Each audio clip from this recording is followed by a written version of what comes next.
What the f*** is this piece of shit? Hey everybody, Michael Knowles here, your hulking Adonis and cultural maven. I've been asked to examine the curse, the plague of fat-phobia. Take it away. People on this app don't like to talk about it, or at least lots of people don't like to talk about it, but we're gonna talk about it today, okay? If you're scared of being fat, you're fat-phobic. It's in the f***ing definition. I'm sorry to tell you. Just kidding. I'm not f***ing sorry. Put a pause there. So it's not in the definition. Right? The definition of a phobia is an irrational fear. Why are you afraid of fat people? Why don't you like it? Honestly, ask yourself this question. But she just said if you're afraid of fat. I don't know anyone who's afraid of fat people, but that wouldn't be the definition. You might be reasonably afraid of a fat person. Like a really big fat sumo wrestler who could maybe just fall down on top of you and crush all the air out of you.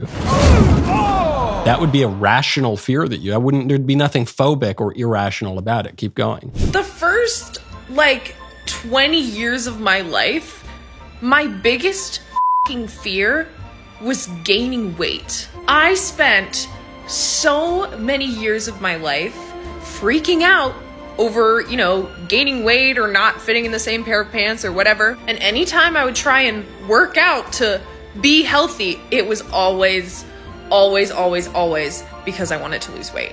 Weight loss culture, ED culture, diet culture, ED? All of it is rooted in fat phobia. Like impotence? Because our country is rooted in fat phobia. Yeah, back when she used to go to the gym and watch what she ate and work out and everything, that was back, she was doing that to lose weight. But now that she doesn't want to lose weight and she is now an anti-fat phobia activist, look how happy she is. Doesn't she seem well-adjusted? Isn't she thriving and living her best life? Thank goodness she gave up on that. I love, too, she says, America is rooted in fat phobia. I think I can smell shite. Like, it's not rooted in truth, justice, and the American way. It's not rooted in liberty, equality. No, specifically fat phobia. Yes, I can definitely smell shite. That's the root of our country, according to these scholars and activists. Right now, go to Genucel.com/Knowles, letter Y, letter T. Our friends at Genucel have launched a new product called Genucel 3, which works fast on your under-eye bags and puffiness. Genucel 3 is smoother, more luxurious, and it uses advanced technology to deliver complex vitamins and minerals directly to your face for instant hydration. It is like Gatorade for your skin. This new Genucel technology keeps your skin looking young and healthy for years to come.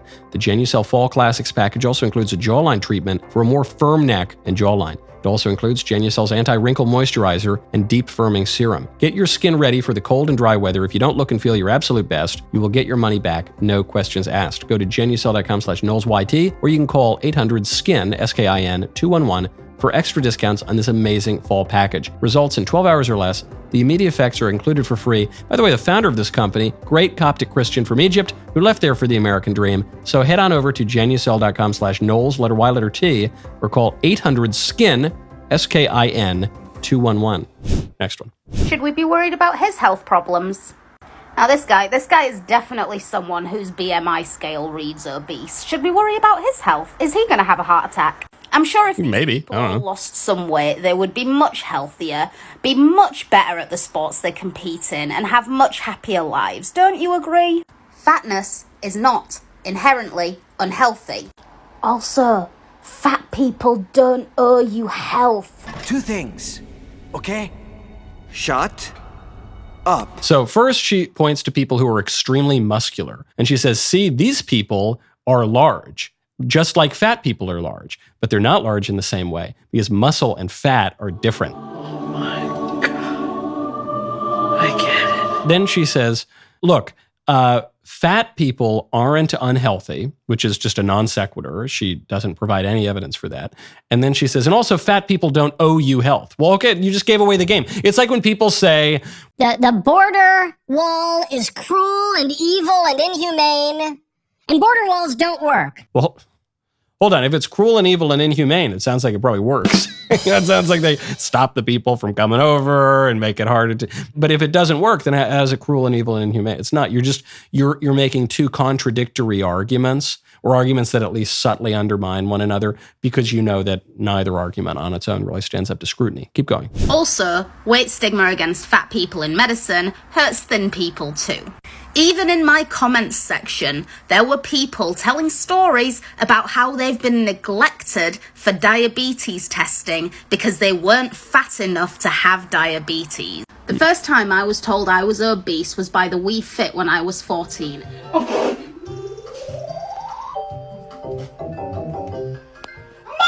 And I did not have a healthy relationship with my body until I was at least 24. The world's biggest killer is anorexia. Think about why that is. I don't think the world's biggest killer is anorexia. How dare you! You have stolen my dreams and my childhood with your empty words. And yet, I'm one of the lucky ones. I think it's probably heart disease. And anorexia is a really horrible thing, obviously. But I think it's probably pretty low on the list.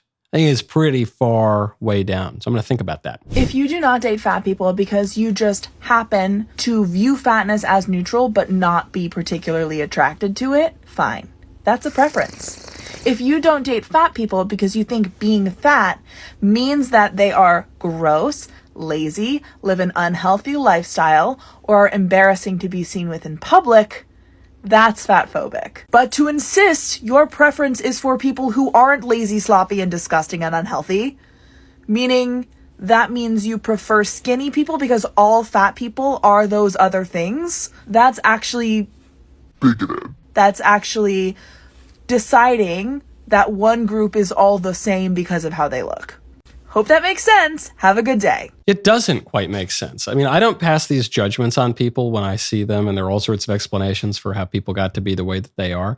But let's not take that to such an extreme that we're now severing the line between actions and physical consequences, behavior and habits and lifestyles, and the way that you look. You'll see it. If you go out and abuse drugs for 20 years, you're going to look like Hunter Biden. Hunter Biden was a pretty good-looking guy back in the day, and he's not a good-looking guy anymore because he's destroyed his body through extremely degenerate behavior. If you're going to the gym every day, and you're going to church, and you're eating well, and you're living a wholesome lifestyle, you're probably going to see that reflected in how your looks change over time. There is a link between those two things. I'll use my own example. I understand I am an Adonis, and I understand that I am a sex symbol, both here in the United States and internationally. But I'm willing to admit something, which is that I do not go to the gym.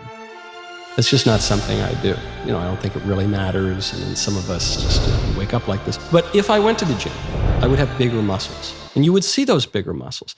And somebody walking down the street would look over at me and say, wow, that guy, he's probably pretty motivated, and he goes out to the gym and he works really hard at that. And that's admirable and virtuous. And I think that's great. Oh, what a beautiful day. How was your workout today? Did you crush it? If somebody is morbidly obese, they probably have a problem with gluttony. And we all sin and fall short of the glory of God, but that's a problem. And if you want to grow in virtue, then you should probably stop that. You should put the cupcake down. Oh, these cookies! I gotta get the recipe from Les. Put that cookie down now! That's true. We can draw those conclusions. It's natural. It's reasonable. I hope you found that lesson educational, and if you didn't like it coming from a skinny boy such as me, that would be an example of your masculintophobia, the fear of skinny boys, just like me. See you next time.